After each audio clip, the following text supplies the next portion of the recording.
Hello my dear friends, you're on the Military Summary channel, and today we will discuss the situation in Ukraine on the 7th of January of 2025. Today we have a lots of very interesting updates, so let's start. And first we're going to talk about the Northeastern Direction, where the Russians begin their own counter-offensive operation, and as a result of first day of Russian counter-offensive, they managed to improve their position significantly. But let's discuss everything in details and step by step, and first let's talk about the city, about the village of Berdin and Novosotnitsky. I'd remind you that on the 5th of January, the Ukrainians, the armed forces of Ukraine, began their own offensive operation with the purpose to take under complete control both villages, but something went wrong and the Ukrainians were completely defeated in this area.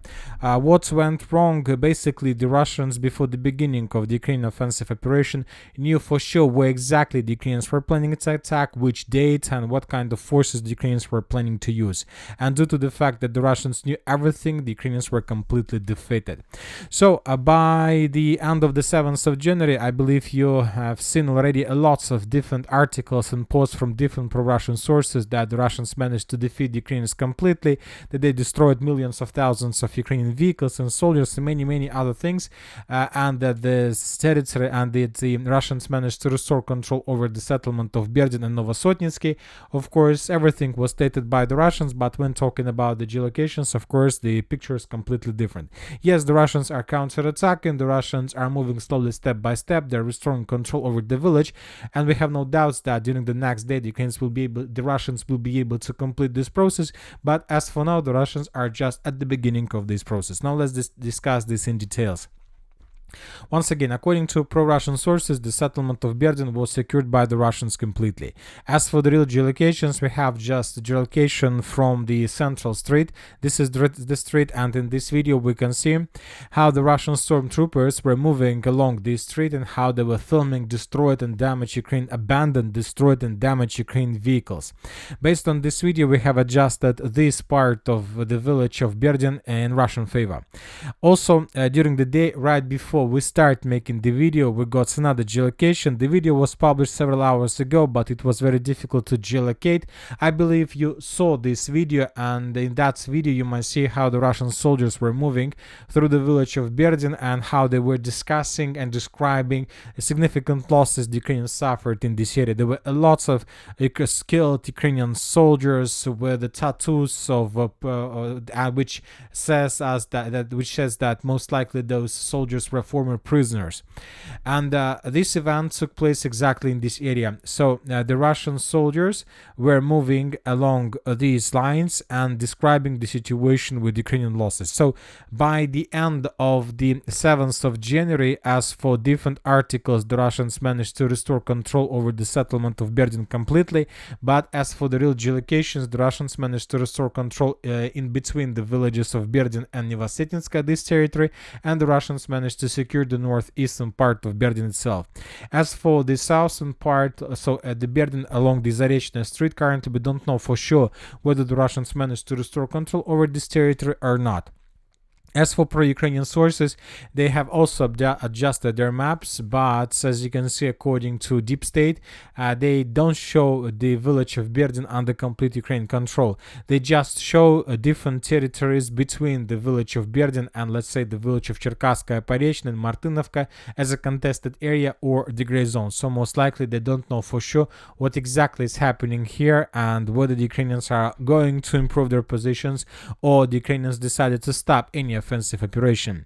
If you ask my opinion, I believe that the Ukrainians are not going to continue their offensive operation because, according to information we have, the Keith Kellogg, Trump's Ukraine's envoy, postponed Kiev trip until after inauguration, and probably then the military experts and different experts are saying that Ukrainians began their offensive operation right before the visit of the Keith Kellogg, with the purpose to show Trump and his team that Ukrainians still able to do anything they want on the line of combat contact, that Ukrainian army is still strong and they can carry out different offensive operations, but due to the fact that Ukrainians were completely defeated during the first 2 days of offensive operation, everything went completely wrong and in completely wrong direction. Keith Kellogg cancelled his trip and Ukrainians most likely are not going to continue their offensive operation. During the previous 24 hours, also from the same area between the village of Berdin and Cherkasskaya Porechnya, the Russians published lots of videos of how they were attacking Ukrainian vehicles, tanks, infantry fighting vehicles with the use of fiber optic drones. We believe that the Russians still don't have possibilities to use regular drones in this area due to electronic warfare equipment. But anyway, lots of vehicles were destroyed, and basically this is another symmetry of the Western weapon along the tree lines between Cherkasskaya Porechnya and Berdin. So now it's clear about the situation. Now let's move further. Let's talk about the Northeastern Direction. According to information we have, the Russians managed to improve their position significantly to the north of Ruskaya Porechnya. We came to this conclusion based on the video published by the Ukrainian sources. In this video that was published by the 82nd Brigade of the Armored Forces of Ukraine, we can see how the Russian soldiers were fighting with Ukrainian infantry fighting vehicles. There was very heavy clashes in these fields, lots of losses, mostly from the Russian side. But this video, first of all, confirms that everything that located to the north of this area was captured by the Russians. The territories to the north of these geolocations used to be considered as a contested area because different mappers already adjusted these territories in Russian favor. But just now, on the 7th of January, we got geolocations that confirm Russian control over these territories. Now let's move further and let's discuss the situation in the villages of Ruskaya Porechnya and Cherkasskaya Porechnya. The Russians, more precisely the official statement of the group of forces north, reported that as a result of offensive operation, the Russians were about to finish the battle for Ruskaya Porechnya. We got this statement on the morning of the 7th of January, and somewhere at 2 p.m. of Ukrainian time, of Russian time, the sources reported that as a result of clashes, the Russians managed to take the village of Ruskaya Porechnya under complete control. Later, somewhere at 4 p.m. of Ukrainian time, the Russians reported that as a result of offensive operation, they managed to enter the village of Cherkasskaya Porechnya and that there were very heavy clashes on the territory of this settlement. So, summarizing everything, we can make a conclusion that by the end of the 7th of January, the Russians were already located on the territory of 3 settlements: Ruskaya Porechnya, Cherkasskaya Porechnya, and Kosinca. So this territory is an area of very heavy clashes between the Ukrainians and the Russians. So let's wait and see what is going to be next. But if the information about Ruskaya Porechnya is correct, then most likely during the next 24-48 hours, the Minister of Defense of Russian Federation will confirm this, or we're going to receive some video with another Russian flag. Now let's talk about the Northeastern Direction, about the territory around Malaya Loknya. During the previous 24 hours, the Russians carried out several attacks in the direction of Alexandria. The Russians were trying to attack Ukrainian positions in the direction of Nikolsky, and the Russians were trying to improve their positions towards the settlement of Viktorovka. Currently, we don't know for sure whether the Russians managed to, let's say, achieve anything. In this area, we only have several geolocations. For example, in this video, we can see how Ukrainians of the 17th Heavy Mechanized Brigade were FPV droning and attacking Russian vehicles that were moving towards all these settlements. We know for sure that the Russians carry out several attacks. The Ukrainians were trying to slow the Russians down, but we don't know for sure whether the Russians managed to complete their goals or not. Anyway, as a result of these attacks, we have adjusted the map between Leonidova and Viktorovka in Russian favor. We have colored these two small blocks. Furthermore, the Russians are saying that as a result of offensive operation, the first Russian assault troopers managed to enter the settlement of Malaya Loknya as for the end of the 7th of January without any geolocations that can prove this. Furthermore, according to information we have, the Russians began another offensive operation through the fields in the direction of Novaya Sorochna, and that some Russian sources reported that the Russians also managed to enter these territories. So there are very heavy clashes in this area, and summarizing everything, we can make a conclusion that most likely everything that's the territory inside of this red line, so to the north of this red line, is the area of very heavy combat and battle between the Russians and the Ukrainians. Furthermore, the Russians trying to slow the Ukrainians down and to ruin their logistics, establish complete fire control over the only road between Malaya Loknya and Viktorovka. As you can see, according to this video, the last supply road between these two villages was completely destroyed by the Russians, and the Russians established complete FPV drone control in case if Ukrainians decide to create something here to replace destroyed pontoon bridge. In the village of Nikolska, we receive a video. The video how the Russians bombed this territory with the use of FAP 1500. So we see that indeed there are very heavy clashes. The Russians are trying to bomb this territory, but most likely the reports from the Russian side that they managed to establish complete control over these territories is a bit speculation. Obviously, and most likely the Russians will be able to do this, but not today, but it will take obviously 1, 2 or 3 days to complete this mission. So let's wait and see what is going to be next. Furthermore, as for the as for the western direction, the Russians began bombing the village of Sverdlikova. Another FAP 1500 arrived on Ukrainian positions, and most likely this is something like another episode of artillery and aviation preparation before the beginning of the offensive operation. According to information we have, by the end of the 7th of January, some Russian source at least reported the village of Nikolaeva-Darina was completely captured. So we can expect that during the next 48 hours the Russians will begin offensive in this direction as well. As for the southern direction, according to information we received from different pro-Russian sources, the Russians managed to secure the village of Makhnovka completely. As for now, without any geolocations that can confirm this, but let's just keep this information in our minds. So, summarizing everything, we see that the Russians are attacking along the entire line of combat contact in the Sudri direction, trying to stretch the Ukrainian reinforcements and reserves, and Ukrainians made a huge mistake by using last reinforcements and reserves in the direction of Berdyan. They lost everything, they lost lots of vehicles, they lost lots of infantry, and when the Russians realized that Ukrainians were completely defeated, they began their own counteroffensive. And according to different reports and posts that are coming from the sources on the ground, the Russians are advancing and their counteroffensive is more successful than Ukraine attack.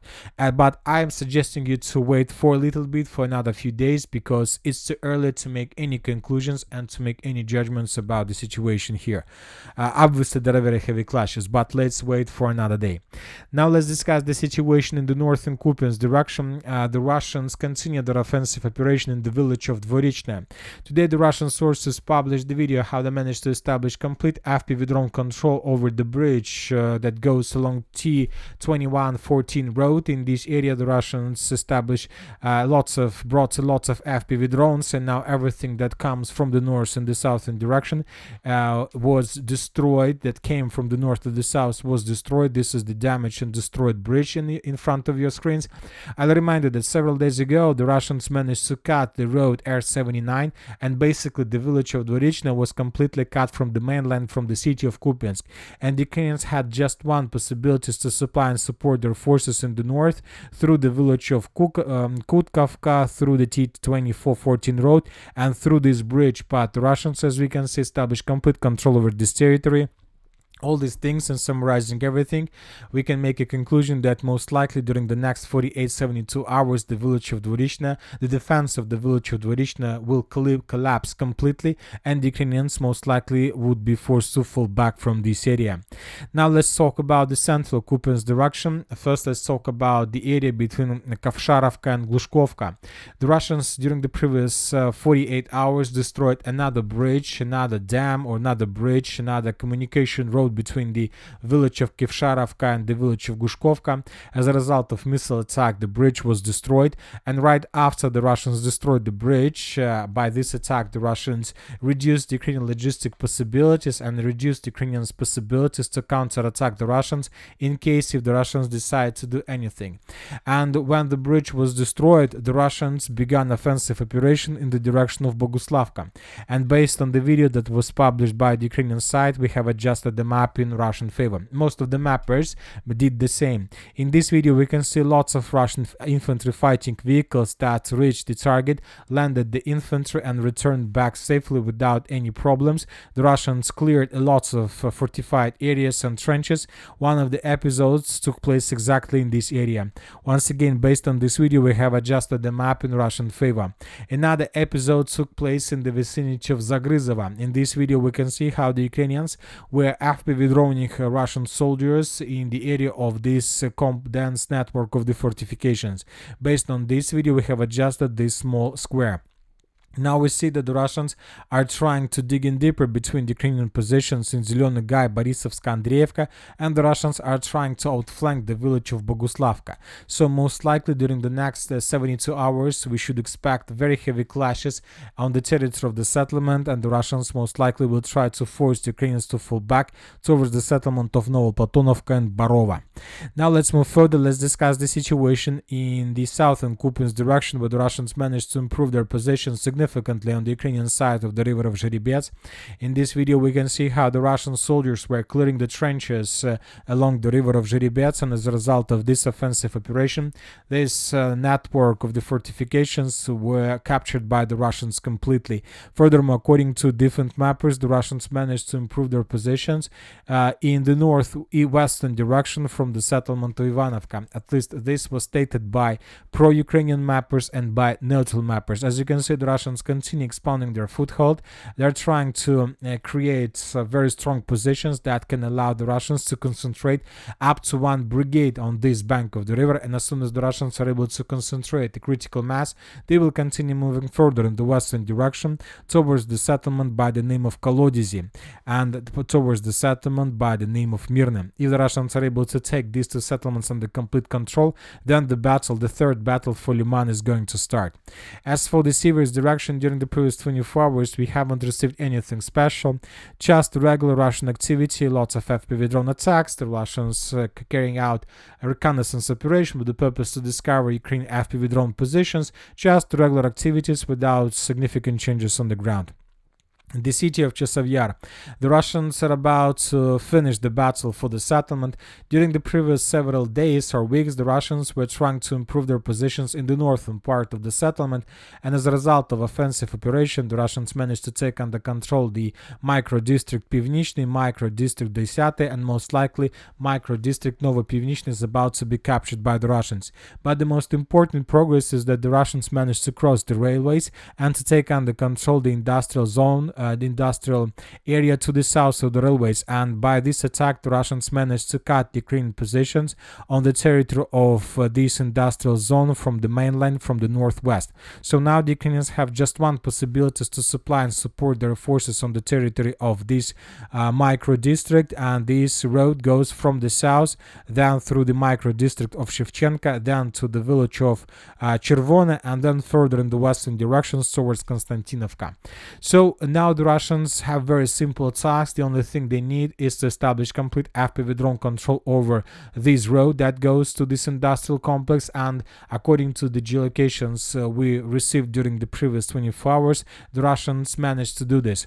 The Russians are flying above this territory, attacking Ukrainian forces and not allowing them to bring additional forces inside of this, for let's say, stronghold. Furthermore, the Russians established complete control over the roads in the vicinity of Mykolaievka. Another vehicle that was parked by the Ukrainians was discovered by the Russians and destroyed as a result of FPV drone attack. So it's just another battle of attrition. As soon as the Ukrainians are going to be exhausted completely, most likely they would be forced to fall back, or the Russians will cut them in Cauldron, because now we see another area of activizations. The Russians intensify their activity in micro district by the name of Novy. They're advancing, trying to take under complete control these territories, and most likely then they will try to move and advance through the forest with the purpose to cut the last supply roads that goes inside of this industrial zone. During the previous 24 hours we got lots of videos of how the Russians were bombing and attacking the temporary deployment point and temporary positions of the armored forces of Ukraine, and if we increase the numbers of updates since the beginning of January, we can see lots of icons exactly in this part. So let's wait and see what is going to be next. Now let's discuss the situation in the Toretsk agglomeration. Now there are lots of, let's say, talks, lots of speculations about this settlement. Some sources are saying that the city of Toretsk was completely captured by the Russians. Some sources are saying that there are still some pockets of resistance from the Ukrainian side, but telling the truth, as for now it doesn't matter, because obviously even if the city of Pokrovsk even if the city of Toretsk yet hasn't been captured by the Russians by the end of the 7th of January, obviously, and everybody understand that this is going to happen within the next 2, 3, 4, 5 days. It's just a matter of question. It's maybe just a matter of a few weeks, like 1 or 2 weeks, and the Minister of Defense of Russian Federation will announce about this and most likely the city of Toretsk would be captured by the Russians before Donald Trump's inauguration.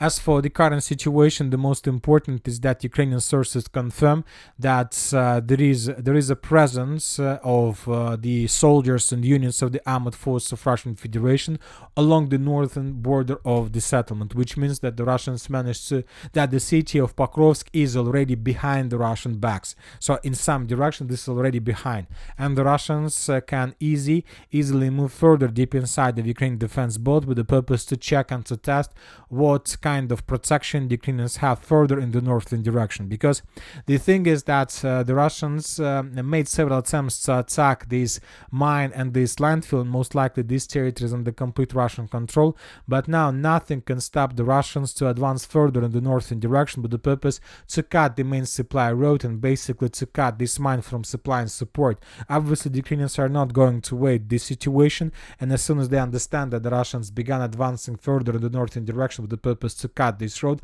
they will retreat towards more reliable positions, most likely towards the village of Delivka that is located along the railways. So once again, it's just a matter of 1 or 2 weeks. And furthermore, I remind you that according to information we have, most likely the Russians are planning to advance further in the northwestern directions towards the Kliban-Bytske water reservoir. This offensive operation will allow the Russians to block the Ukrainians that are currently located in this pocket from the north and from the northeast. Meanwhile, the Russian forces, another group of Russian forces, is trying to advance towards the road N32, and according to the geolocations and different articles that were published today by different sources, the primary the first target of the armored force of Russian Federation is to take under control the village of Novolenivka. So obviously this is not going to happen very fast and very soon. Obviously 1 or 2 months the Russians will need to complete this mission, but if the Russians are able to do this, then the Ukrainians that are currently located in this pocket would be caught into operational encirclement, and this is going to be the same story as we used to see in the area of Kurakhova or Selidova or in many other directions. The Russians will try to take this territory in pincers and to force the Ukrainians to fall back. And by the time the Russians are able to get the villages of Yablunovka, Alexandra Kalinova, most likely by the same time the Russians will finish the battle for Chasov Yar, and then the battle for Kostiantynivka, the heart of the Donbas Arc operation, is going to start. As for the previous 24 hours, as you can see, the Russians managed to improve their positions. We have the video of how the Ukrainians managed to destroy another Russian tank during Russian offensive operation in the direction of Vadiana Druge. The tank was damaged and destroyed probably as a result of FPV drone strike. Based on this video, we have adjusted the map between Yelizavetovka and Vozdvizhenka. Different mappers are saying that the Russians continue advancing in the direction of Baranovka. If this information is correct, then most likely tomorrow the battle for the settlement is going to start. The dynamic in this area is very fast. Almost every single day we are receiving more and more updates of how the Russians were improving their positions. For example, the situation in front of your screens is the situation, let's say, by the beginning of the 2025, and since the beginning of 2025, as you can see, the Russians managed to improve their positions significantly by taking on the complete control the village of Yelizavetovka, by improving their positions on the territory of the village of Yelizavetovka, Vozdvizhenka, and by reaching the village of Baranovka itself. The situation for the Ukrainians is very difficult in this area, and something tells me that Ukrainians are not prepared for this another offensive operation, because this is not like just an offensive operation. This is something like an opening of another front line. Ukrainians are not ready to meet the Russians to the southeast and to the southwest of Kostiantynivka. As for the Pokrovsk direction, as the closer the Russians are getting to the settlement itself, the less actions, the less activities, and the last videos we are receiving. During the previous 24 hours, so we haven't spotted even a single change on the ground based by anything. So the Russians most likely are about to finish the stabilization of the line of combat contact, and they will try to move further in the northwest with the purpose to cut the railways. We are not expecting Russian Russian offensive in the direction of the city. As for the Kurakhova direction, during the first 24 hours we got the video that as a result of offensive operation, the units of 114th Separate Motor Rifle Brigade of the Armored Forces of Russian Federation managed to establish complete control and secure the territory of the settlement of Shevchenka.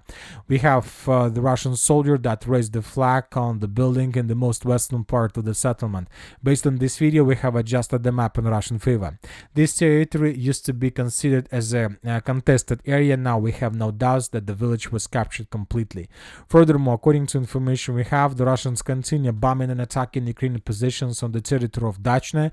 We are waiting when the Russians are going to begin their final offensive operation, and most likely at the beginning of the 8th of January, the Russians will begin a lot of attacks because Russian Orthodox Christmas will be finished, and then the Russians will be able to use more forces more actively on every single direction. Furthermore, according to information we have, the Russians managed to improve their positions in the direction of the settlement of Rozliv. This information was provided us by different neutral mappers. The Russians managed to shorten the distance between this village of Rozliv itself and the edge Russian positions for just 1.5 kilometers, so the distance is minimal, and we need to expect that maybe the Russians will try to attack the village itself.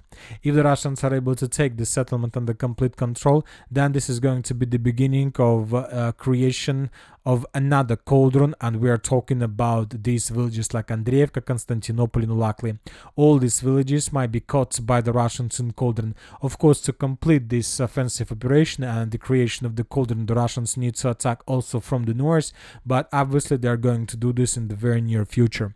And that's it for today. Military Summary channel reminds we condemn any violence in the world. Thank you for watching. Subscribe to my channel, put your likes to my Patreon, and have a good day. Bye bye.